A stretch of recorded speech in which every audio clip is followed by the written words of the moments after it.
Hi friends, my name is Manish Dasarwal. Welcome to my YouTube channel. तो आज हम Savitribai Phule university का एक प्रीवियस ईयर डिस्कस करेंगे। ठीक है, तो क्वेश्चन है find the differential equation whose general solution is c1x plus c2 e to the power x।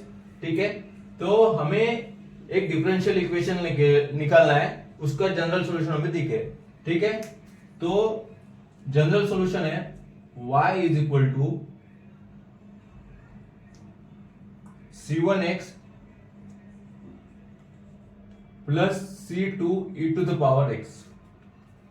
ठीक है, तो हमें देखिए general solution y is equal to c1x plus c2 e to the power x। ठीक है, तो अभी आप देख सकते हैं हमें मतलब बेसिकली क्या करना है इस इक्वेशन में, ये जो c1 और c2 है इसको रिमूव करना है। ठीक है, मतलब डिफरेंशियल इक्वेशन मतलब क्या होना है, ये c1 और c2 हमें रिमूव करना है यहां से। ठीक है, तो आप देख सकते हैं ये एक ये दो, तो हमारा जो इक्वेशन देता है कि अगर दो दो अननोन है तो हमें दो इक्वेशन बनाने होंगे। ठीक है, तो इसे दो दो कांस्टेंट होने की वजह से, आर्बिट्रेरी कांस्टेंट होने की वजह से हमें इसे दो बार डिफरेंशिएट करना होगा, क्योंकि ये आर्बिट्रेरी कांस्टेंट है। आर्बिट्रेरी कांस्टेंट मतलब यहाँ पे कुछ भी वैल्यू हो सकती है। ठीक है, तो हमें ये c1 और c2 निकालने के लिए हमें इसे दो बार डिफरेंशिएट करना होगा। ठीक है, तो चलिए differentiate equation 1 with respect to x। ठीक है, तो ये क्या आ जाएगा, dy by D X is equal to c1 constant है तो बाहर निकालेंगे c1, x का डेरिवेटिव 1। ठीक है, वैसे ही c2 कांस्टेंट है हमारा और e to the power x का derivative e to the power x। ठीक है, ये हो गया हमारा, नहीं एक मिनट, ये dy बाई डी एक्स, ये 1 को मल्टीप्लाई करने के बाद c1 plus c2 e to the power x, ये हो गया हमारा इक्वेशन 2। ठीक है, तो अभी आप देख सकते हैं हमारा एक तो हो गया। अभी हम इसे एक और बार डिफरेंशिएट करेंगे, हम दो बार डिफरेंशिएट कर रहे हैं क्योंकि यहाँ पे दो आर्बिट्रेरी कांस्टेंट है इसीलिए। ठीक है, तो again differentiate with respect to x। ठीक है, तो इसे करेंगे तो D square Y upon D x square is equal to c1 constant का डेरिवेटिव क्या आता है, हमेशा कांस्टेंट का डेरिवेटिव हमेशा 0 आता, तो ये हो जाएगा 0 प्लस c2 का c2 और e to the power x का derivative e to the power x। ठीक है, तो जो हमारी वैल्यू आ गई D square Y upon D x square की, वो हो गई c2 e to the power x। ठीक है, c2 e to the power x। अभी आप देख सकते हैं हम इस इक्वेशन को c2 तो पुट कर सकते हैं, लेकिन हमारी जो इक्वेशन है यहाँ पे देखिए c2 के साथ e to the power x multiply है। ठीक है, नहीं तो हमें c2 की वैल्यू प्रॉपर निकालनी पड़ती, बाद में हम इस इक्वेशन से पुट करते तो हमें c1 की वैल्यू मिल जाती। ठीक है, लेकिन यहाँ पे आप देख सकते हैं c2 into e to the power x और यहाँ पे भी c2 into e to the power x है, इसलिए इस वैल्यू को हम c2 को ना निकालते हुए डायरेक्ट इसे यहाँ पे पुट कर देंगे। ठीक है, तो आप देखिए put in equation 2, put above value in equation 2। ठीक है, इक्वेशन 2 में पुट करेंगे तो क्या आ जाएगा, dy by D X is equal to c1 plus c2 e to the power x की जगह क्या, D square Y upon D x square. ठीक है, ये हो गया। अभी आप देख सकते हैं c1 की वैल्यू हमें यहां से मिल जाएगी। c1 की वैल्यू क्या आ जाएगी, dy by D X minus D square Y upon D x square is equal to c1। ठीक है, तो अभी आप c1 की वैल्यू और c2x की वैल्यू इक्वेशन 1 में पुट कर दिए। Put the value of c1 and c2 e to the power x। e to the power x हम इसीलिए ले रहे हैं क्योंकि यहाँ पे e to the power x multiply में है। ठीक है, अगर यहाँ पे x होता तो हम डायरेक्ट x की वैल्यू मल्टीप्लाई ना करते हो पुट कर देते, इसी वजह से। ठीक है, इन इक्वेशन 1। ठीक है, तो आप देखिए y इज इक्वल टू क्या आ जाएगा, C1 की वैल्यू क्या है हमारी, dy by D X into D square Y upon D x square into X plus, ठीक है, C2 to the power x की वैल्यू क्या है, d2y upon D x square, ठीक है। तो आप देखिए y is equal to D Y by D x plus यहां पे minus X plus one, D square Y by D X common निकालेंगे, लिखिए रुकिए, minus D two Y upon D x square X plus D square Y upon D x square, ठीक है।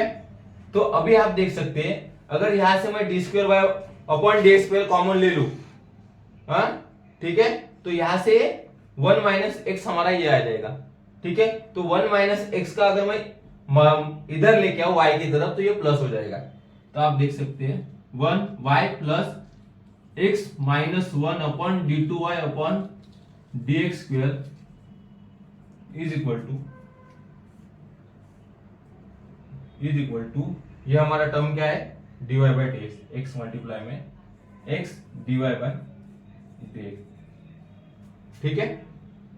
ये हो गया हमारा जनरल सॉल्यूशन, ठीक है। तो हमने क्या किया, एक जनरल सॉल्यूशन देखे था हमको, उससे हमको डिफरेंशियल इक्वेशन फाइंड करना था, ठीक है। तो एक मिनट, स्टैंडर्ड फॉर्म नहीं है, आप इसे स्टैंडर्ड फॉर्म में ऐसे कन्वर्ट कर सकते हैं, मैं यहां लिख देता हूं, उधर जगह नहीं इसलिए, x minus y d square Y upon D x square plus sorry minus x dy by D x plus y is equal to 0। ये हो गया हमारा जनरल डिफरेंशियल इक्वेशन, ठीक है। तो आप देख सकते हैं यहाँ पे हमने क्या किया, दो आर्बिट्ररी कांस्टेंट देखे थे हमको, इसलिए हमने दो बार डिफरेंशिएट किया और दोनों C1 और C2 को हमने एलिमिनेट कर दिया। बेसिकली हम C1 और C2 को एलिमिनेट कर रहे हैं यहाँ पे, ठीक है। तो दोनों C1 और C2 को हमने एलिमिनेट कर दिया और उसके बाद में हमने सॉल्व किया तो हमें जनरल सॉल्यूशन मिल गया x minus 1 into D square Y upon D x square minus x d Y by D x plus y equal to 0, ठीक है। तो ये हो गया हमारा क्वेश्चन, ठीक है। अभी हम दूसरा क्वेश्चन देखेंगे, ठीक है। तो हमारा दूसरा क्वेश्चन है आज का, find the differential equation of all circles touching y axis at the origin and centre on x axis, ठीक है। तो बेसिकली हमें क्वेश्चन क्या कह रहा है कि हमें ऐसे सर्कल का डिफरेंशियल इक्वेशन निकालना है जो y एक्सिस को ओरिजिन पे टच कर रहे हो और सेंटर उनका x एक्सिस पे हो, ठीक है। तो कैसे आप देख सकते हैं, इसका इक्वेशन क्या होगा फिर, the equation of this circle is, दो सर्कल इज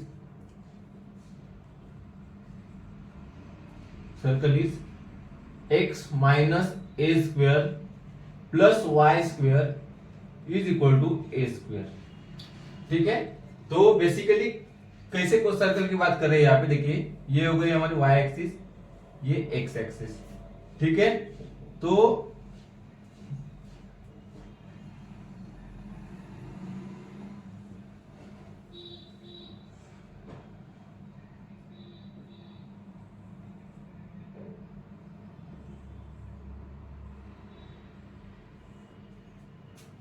ऐसे सर्कल, मतलब ये आप देख सकते हैं सेंटर इसका x एक्सिस पे है, ठीक है, ओरिजिन पे सेंटर है, और देखिए आप ये y एक्सिस के टचिंग में भी है, ठीक है।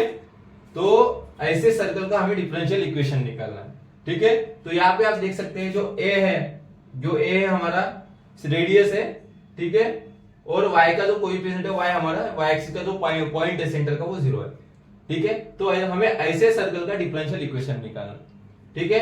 तो कैसे करेंगे, अभी आप देखिए, हमें बेसिकली यहाँ पे देखिए ए सिर्फ एक ही टर्म है ए वाली, तो हमें बेसिकली यहां से ए रिमूव करना है, ठीक है।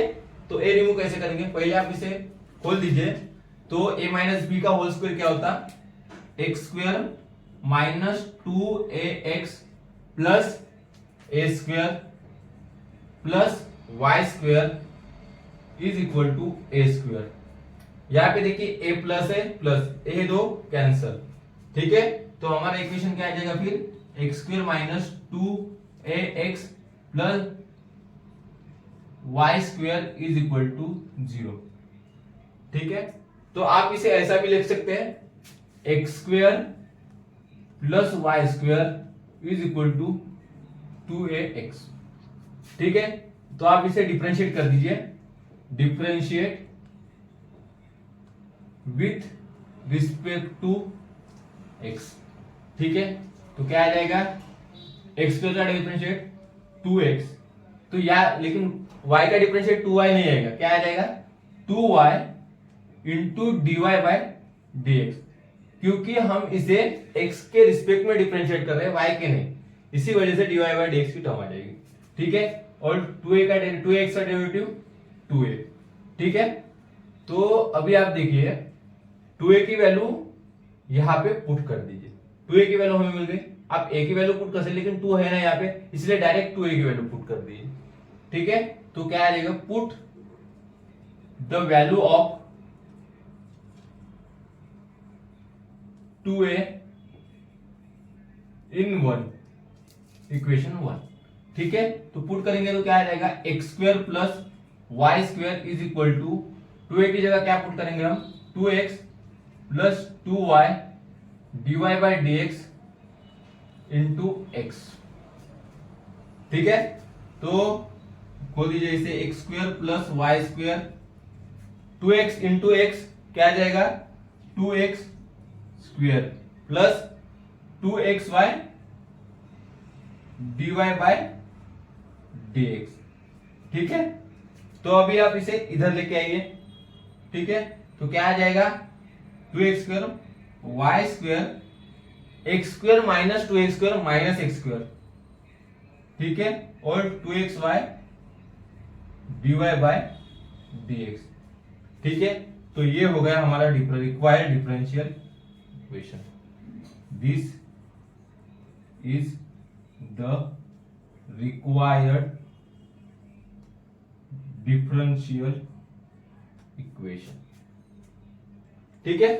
तो बेसिकली हमने यहां पे क्या किया, हमें क्या क्वेश्चन था find the differential equation of all circle touching y axis at the origin and the centre on x axis, ठीक है।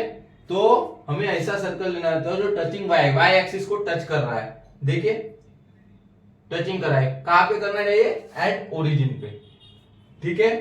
और जो उसका centre on x axis, centre कहां पे होना चाहिए एक्स एक्सिस, मतलब आप देख सकते हैं इसका सेंटर यहां पे है, इसका सेंटर यहां पे है, इसका सेंटर यहां पे है, ठीक है। तो हमें ऐसे सर्कल का डिफरेंशियल निकालना है, ठीक है। क्योंकि आप देख सकते हैं सेंटर ऑन एक्स एक्सिस का मतलब ये जो सर्कल है इसका जो सेंटर है वो एक्स एक्सिस पे आ रहा है, यहाँ पे ये जो सर्कल है उसका सेंटर यहाँ पे आ रहा है, ऐसा मतलब, ठीक है।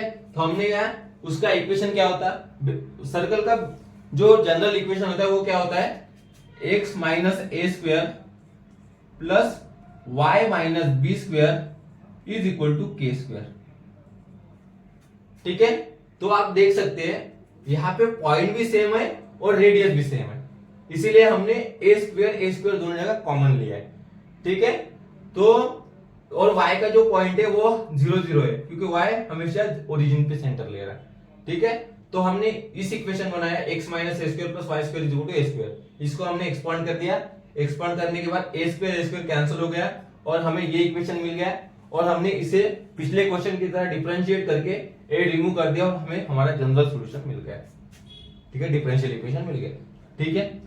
तो अब हम तीसरा क्वेश्चन देखेंगे आज का, ठीक है। हमारा आज का तीसरा क्वेश्चन है solve the differential equation 4 plus a to the power 2x into dy by dx is equal to y into a to the power 2x, ठीक है। तो इसे हम दो मेथड से सॉल्व कर सकते हैं, एक है वेरिएबल सेपरेबल और दूसरी है इंटीग्रेटर फैक्टर वाली, ठीक है। मैं दोनों मेथड से बताऊंगा, ठीक है। तो पहले हम वेरिएबल सेपरेबल से करते हैं, ठीक है। तो वेरिएबल इक्वेशन क्या है हमारी 4 plus e to the power 2x dy by dx is equal to y e to the power 2x, ठीक है। तो वेरिएबल सेपरेबल मतलब y के कोएफिशिएंट एक तरफ लाइए आप और x के एक तरफ लेके जाइए, ठीक है।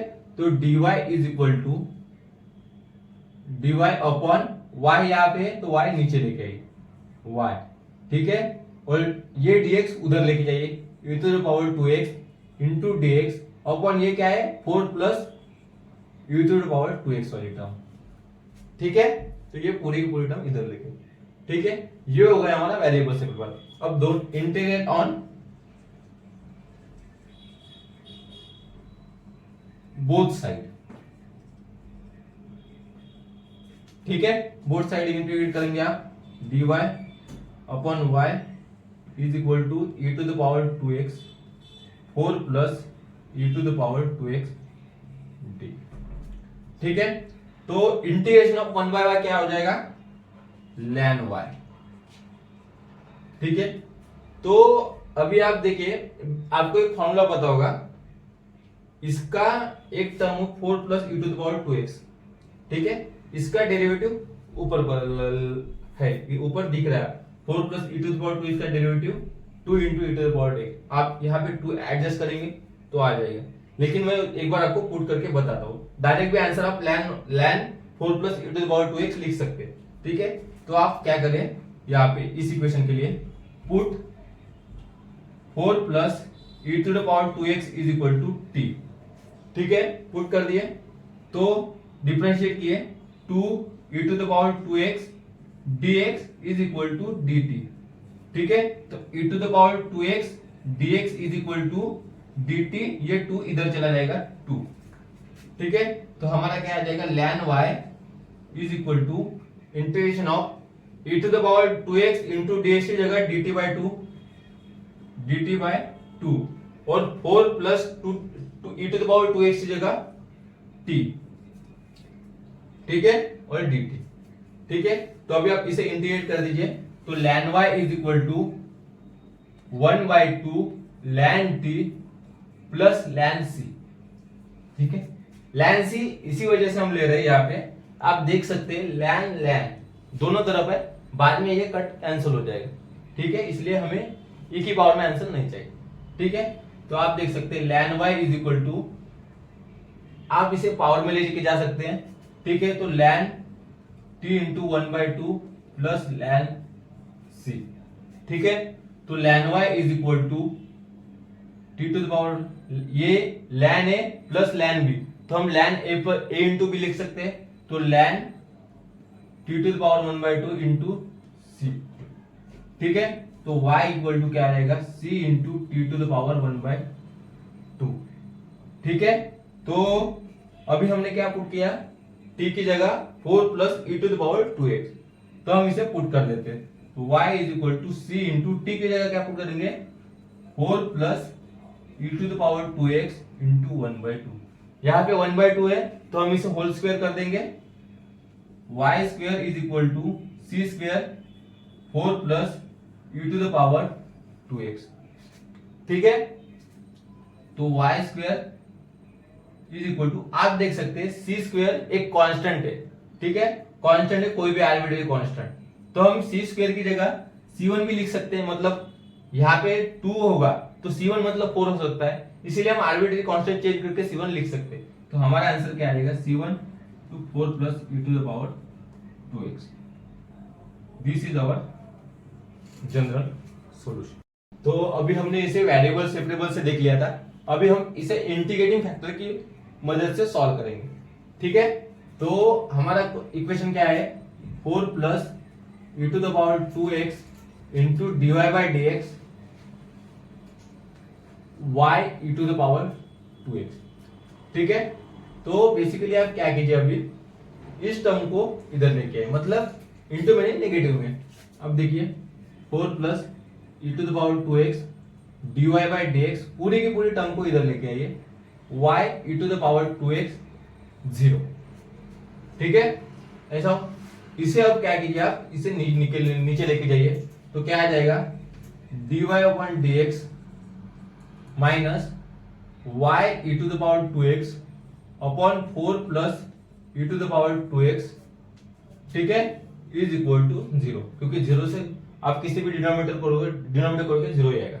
ठीक है, तो अभी आप देखिए ये जो हमारा इक्वेशन है वो बन गया linear differential equation.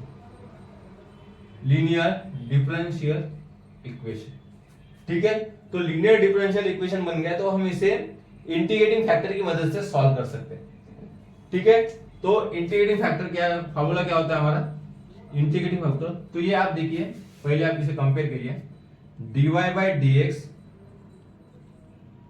Plus py is equal to q of x के इस इक्वेशन के साथ कंपेयर करें। q एक हमेशा हमारा 0 है और p की वैल्यू क्या है e to the power 2x upon 4 plus e to the power 2x। ठीक है, तो हमारा जो इंटीग्रेटिंग फैक्टर का फार्मूला होता है क्या होता है, e to the power p dx। ठीक है, ये हमारा होता है इंटीग्रेटिंग फैक्टर का फार्मूला। ठीक है, तो इंटीग्रेटिंग फैक्टर क्या आ जाएगा हमारा basically e into e to the power 2x upon 4 plus e to the power 2x dx और माइनस है इसलिए माइनस। ठीक है, क्योंकि हमारे जो जनरल इक्वेशन है लीनियर डिफरेंशियल इक्वेशन का वहां पे प्लस है इसीलिए। ठीक है, तो अभी आप देखिए, तो ये माइनस बाहर लेके आइए, e to the power minus क्या आ जाएगा e to the power 2x 4 plus e to the power 2x। ठीक है, तो आप अभी 2 एडजस्ट कर दीजिए, हम अभी डायरेक्ट हम पिछले बार मैंने डिटेल में बताया, अभी मैं डायरेक्ट सॉल्व कर रहा हूं। ठीक है, तो e to the power minus 1/2 to e to the power 2x 4 plus e to the power 2x। हमने 2 इसलिए एडजस्ट किया क्योंकि यहाँ पे देखिए e to the power 2x का डेरिवेटिव क्या होता है 2 into e to the power 2x होता है, इसीलिए मैंने 2 एडजस्ट कर दिया। ठीक है, 2 एडजस्ट कर दिया, तो आप देखिए e to the power minus 1/2 इसका जो डेरिवेटिव है 4 plus e to the power 2 इसका ऊपर अवेलेबल है। ठीक है, और हमें एक बात पता है integration of f dash of x upon f of x is dx is equal to क्या था, ठीक है, ln of f of x। ये हमें फार्मूला पता है। ठीक है, तो इस फार्मूले का हम यहाँ पे यूज करेंगे, तो क्या आ जाएगा ln of 4 plus e to the power 2x। ठीक है, 1/2 आप वहां लेके जाइए, तो क्या आ जाएगा e टू द पावर 1/2 लेके जाइए, माइनस 1/2 लेके जाइए, ln 4 plus e to the power 2x माइनस 1/2। ठीक है, तो ये e, और आपको एक बात पता होगी ln के बेस में हमेशा e रहता है। ठीक है, यहाँ पे ln मतलब e रहता है, तो ये e और e कैंसिल हो जाएगा, आपको बेस का वो इंडाइसिस का रूल पता ही होगा। तो हमारा आंसर क्या आ जाएगा 1/4 plus e to the power 2x 1/2। ठीक है, ये हमारा इंटीग्रेटिंग फैक्टर हो गया। ठीक है, तो अभी हमारा जनरल सॉल्यूशन क्या होता है लीनियर डिफरेंशियल इक्वेशन का, y into integrating factor into is equal two into q of x integration of q of x into integrating factor. ठीक है, तो y तो है, इंटीग्रेटिंग फैक्टर क्या है 1/4 plus e to the power 2x 1/2 is equal to q हमारा 0 है into कुछ भी हो इंटीग्रेटिंग फैक्टर हमेशा 0 ही आएगा ये। ठीक है, इसका इंटीग्रेशन लेना है हमें, तो y इंटू ये है क्या हो जाएगा c1 हो जाएगा, c हो जाएगा, कांस्टेंट हो जाएगा क्योंकि 0 है इसलिए इसका डेरिवेटिव कुछ भी हो सकता है, कुछ भी कांस्टेंट, और ये उधर चला जाएगा तो क्या आ जाएगा 4 plus e to the power 2x into 1/2, और इसे आप स्क्वायर कर दीजिए दोनों साइड, स्क्वायर करने के बाद ये 2 कैंसिल हो जाएगा और यहाँ पे c1 और c स्क्वायर आ जाएगा और यहाँ पे y स्क्वायर आ जाएगा। ठीक है, तो हम आज के लिए हमने 3 प्रॉब्लम देखी है। इस प्रॉब्लम में क्या किया, यहाँ पे हमने इंटीग्रेशन फैक्टर की मदद से सॉल्व किया है, पिछले वाले में हमने वेरिएबल सेपरेबल फॉर्म की मदद से सॉल्व किया था। यही एग्जांपल मैंने 2 मेथड से बताया। ठीक है, तो क्या किया, पहले हमने इंटीग्रेटिंग फैक्टर निकाल लिया क्योंकि हमें ये क्लियरली दिख रहा है यहाँ पे ये जो इक्वेशन है वो लीनियर डिफरेंशियल इक्वेशन बन सकती है। ठीक है, इसी वजह से हमने ये इंटीग्रेटिंग फैक्टर निकाला पहले, इंटीग्रेटिंग फैक्टर निकालने के बाद हमने y into integrable is equal to integration of q of x into integrating factor वाला फॉर्मूला लगा दिया और हमारा जनरल सॉल्यूशन हमें मिल गया। ठीक है, हमारा जो जनरल सॉल्यूशन है वो हमें मिल गया। ठीक है, तो आज के लिए हम इतना ही रखते हैं। Thank you.